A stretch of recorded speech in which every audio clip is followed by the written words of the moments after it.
galerinha, tudo bem? Espero que sim, meu nome é Alessandra, sou administradora da página Médium Umbanda e hoje eu tô aqui para falar um pouquinho sobre como construir um estatuto social pro teu terreiro, tá? Então assim, para começo de conversa, eu vou só diferenciar o que é estatuto social e regulamento interno, que pode acabar confundindo um pouquinho a cabeça de vocês, tá? Então vamos lá. O regulamento interno, gente, ele é um documento que explica como o teu terreiro vai funcionar de forma comportamental, tá? Já o estatuto, ele é um documento que vai explicar como o teu terreiro vai funcionar de forma administrativa. De um jeito bem simples, essa é a maior diferença entre eles, tá? Então, assim, o estatuto social é exatamente como o teu terreiro vai funcionar de forma administrativa. É como se fosse um contrato social de uma empresa, só que o contrato social ele vai especificar exatamente a empresa, como que isso vai gerar lucro certinho, e o estatuto social ele é ligado a uma causa, tá? Defender uma causa. Algumas coisas, algumas dicas para facilitar vocês escreverem o estatuto social do teu terreiro, tá? É muito importante que vocês saibam o real motivo pelo qual ele foi criado. Por exemplo, se ele tem uma missão, se ele tem uma visão, quais são os valores e os objetivos desse terreiro. Por que eu tô falando isso? Parece demagogia, mas isso é o que vai facilitar muito a escrita do estatuto social de vocês, tá?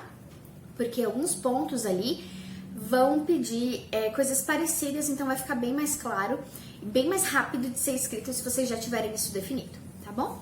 Então assim, eu fiz um checklist aqui, eu vou tentar deixar o mais descrito possível aqui na descrição também desse vídeo, e possivelmente esse vídeo vai ficar um pouquinho longo, tá? Porque é bastante coisa.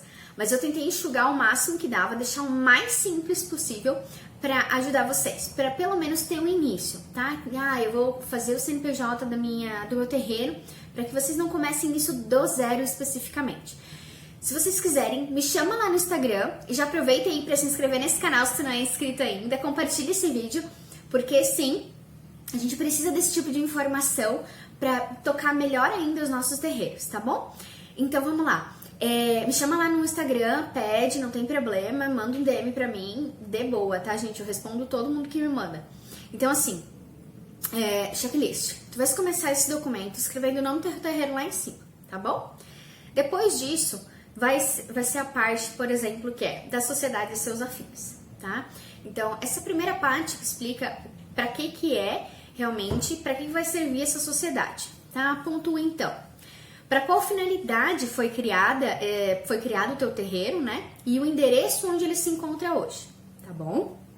Ponto 2. Então, os valores e objetivos da instituição, né? Qual vai ser o nome dela, qual vai ser o nome do teu terreiro, qual o prazo de duração dessa sociedade. Geralmente, os terreiros, eles colocam como prazo de duração indeterminado, né? Não um prazo de duração de 2 anos, 5 anos, 10 anos, tá? Prazo indeterminado. Outra dica. Outra dica com relação a isso.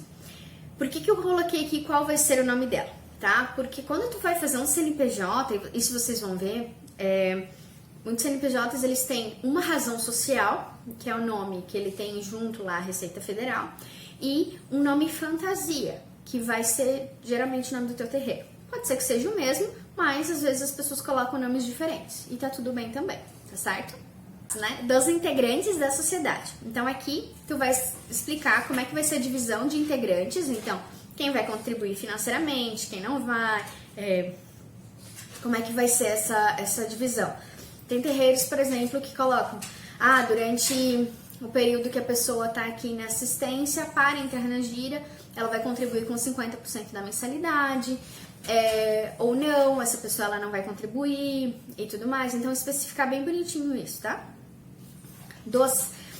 A segunda parte, do conselho deliberativo, que é quem vai aprovar algumas coisas no terreiro, né? Então a gente vai colocar como se constitui esse conselho deliberativo, que é quem vai responder às vezes pelos outros médiums, o tempo de mandato desse conselho, como vão ser as reuniões, tá? Quais as responsabilidades desse conselho deliberativo perante a casa, tá bom? Então, segundo, conselho fiscal. Mesma coisa, tá, pessoal? Então, o conselho fiscal vai ser quem vai fiscalizar né, a parte administrativa, ali, o financeiro e tudo mais. Então, assim, como se constitui, quantos membros são parte, tá?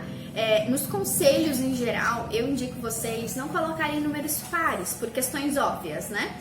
Se vocês forem fazer uma votação, por exemplo, esse conselho ele tem sempre uma pessoa que dá a palavra final, se é sim ou se é não. Então, mas isso é uma opinião minha, né? Eu aconselho vocês sempre colocarem números ímpares de pessoas em conselhos, tá? Então, vai ser quantos membros, né? Farão parte, então com qual frequência vão ser feitas as reuniões, quais as responsabilidades de cada membro desse conselho, né? E o que eles vão fiscalizar, tá? Então vamos lá. Com relação à diretoria executiva agora, que vai ser realmente quem representa, então, juridicamente essa sociedade, né? Que vão ser os responsáveis ali, quem vão ser os responsáveis, descrever cargo por cargo da diretoria, tá? O tempo de mandato de cada um, como vai ser feita essa votação. Cara, é muito importante isso, tá? Porque qualquer possível problema que tu tenha, talvez até juridicamente, quem vai responder vai ser a diretoria executiva. Então, precisam ser pessoas responsabilíssimas e geralmente são pelo menos pai pequeno, né? Ou tem casos que chamam de pai pequeno, mãe pequena, né? Ou, por exemplo, o pai é a tua mãe de santo mesmo, tá? Então, o sacerdote de maneira geral ou pessoas de um cargo um pouco mais...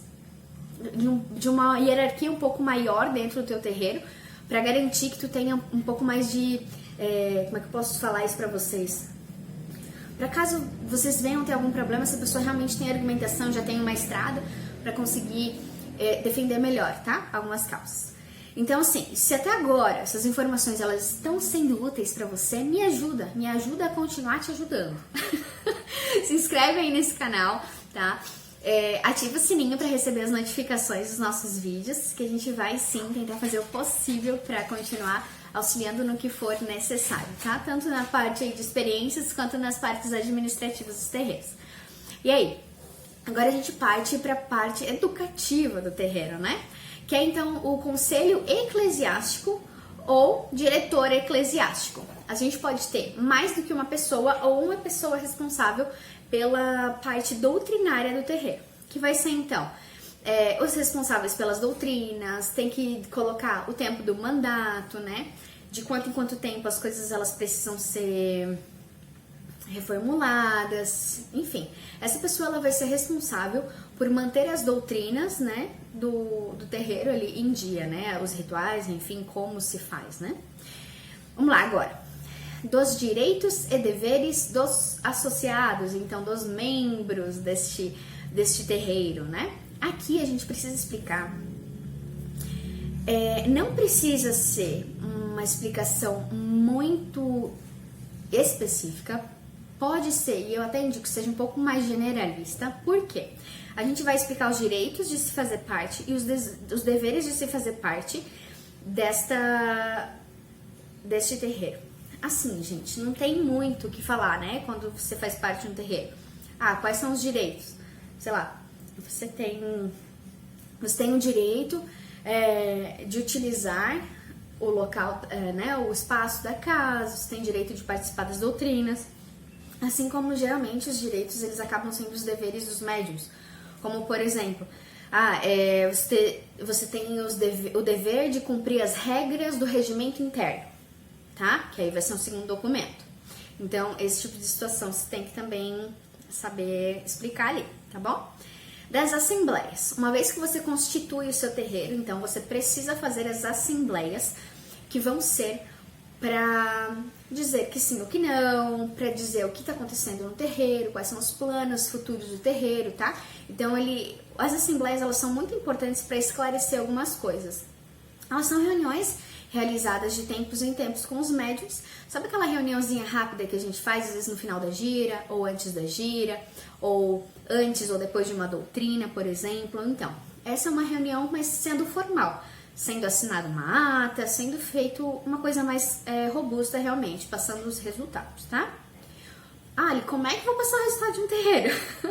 Gente, vocês têm várias formas de mensurar, né, de quantificar as coisas que acontecem. Vou fazer um parênteses agora nesse estatuto, tá? Por exemplo, eu tenho uma meta minha de atender tantos consulentes por ano, para eu conseguir ver quanto que a gente está realmente auxiliando a comunidade, ou eu tenho uma meta de fazer X eventos culturais ou eventos que vão realmente auxiliar a comunidade, ou nós temos a parte financeira que tu vai mostrar ali para eles, né, mensalmente, mas de uma forma mais robusta. Nos últimos 6 meses a gente conseguiu ter tanto valor de contribuição, tanto valor de doação e assim por diante, tá? E aí assim vai. Então, nas assembleias ali, voltando, você precisa colocar qual que vai ser a frequência que vão ocorrer essas assembleias, como que vai ser, por exemplo, as eleições durante as assembleias, quais os assuntos que a gente pode convocar uma assembleia, por exemplo, porque tem isso, tá? Eu vou convocar uma assembleia pra gente discutir a tinta que a gente vai pintar o terreiro. Não, né, gente? Não, eu vou convocar uma assembleia para decidir o que nós vamos fazer com o valor que tem ali sobrando. Se a gente vai melhorar a cozinha ou se a gente vai aumentar a assistência, por exemplo. Eu vou convocar uma assembleia porque nós tivemos um problema que pode ocasionar a extinção da nossa sociedade, então pode acabar acabando com o nosso terreiro. Legal. São assuntos, assim, que são realmente mais robustos, uma coisa um pouco mais impactante, às vezes, tá? Pro teu terreiro. Vamos lá, então. Da extinção dessa sociedade, tá? Por quais motivos podem ser extintas essa tua sociedade, tá? E para qual entidade vão ser doados esses bens que a tua entidade tem hoje? O que é importante vocês entenderem aqui? Eu tenho um terreiro, eu tenho CNPJ, lindo, tudo certo. A gente tem um terreno, tem casa, tem isso, tem aquilo. E por algum motivo, qualquer que seja ele, esse terreiro não vai passar a não existir mais, tá? Como isso é uma sociedade ali sem fins lucrativos, né? É uma associação, o que vai acontecer? Vocês não vão poder doar isto para uma pessoa física, tá? Não permite, a lei não permite isso. Vocês vão precisar doar isso para uma outra instituição que tem que estar inscrita no estatuto, tá? Para uma outra instituição, pode ser tanto de, por exemplo, algum fim que seja igual ao de vocês ou algum fim parecido, né? Eu conheço terreiros hoje que tem no estatuto, por exemplo, da extinção da sociedade, todos os bens serão doados para uma instituição que cuida de animais, por exemplo, tá? Isso é importante ter bem descrito. E a última é disposições gerais, então coisas que você quer colocar que não se enquadram em nenhum dos outros pontos. Por exemplo, onde que a gente vai aplicar os valores arrecadados, os cargos que vão ser remunerados, se tiver ou não, né? E por fim, no final daí vocês colocam tudo bonitinho, quem vai ser parte da diretoria que tá fazendo esse estatuto, tá? No geral é isso. Eu sei que é bastante coisa, mas eu tentei simplificar e enxugar o máximo mesmo pra vocês. Eu espero, do fundo do meu coração, que essas informações elas tenham sido importantes e úteis, né, pra vocês. Se tiver alguma dúvida, gente, por favor, manda mensagem, comenta aqui embaixo se teu estatuto foi feito assim, se teu estatuto tem alguma coisa diferente, se teu terreiro tem CNPJ, conta aqui pra gente, porque é importante que as pessoas vejam quantos terreiros hoje tem CNPJ, quantos terreiros não tem. Se tu tá tentando abrir o CNPJ no teu terreiro, fala aí pra gente, conta pra gente como que isso tá acontecendo, tá bom? Um beijo muito grande, qualquer dúvida me chama aí e até mais, muito axé.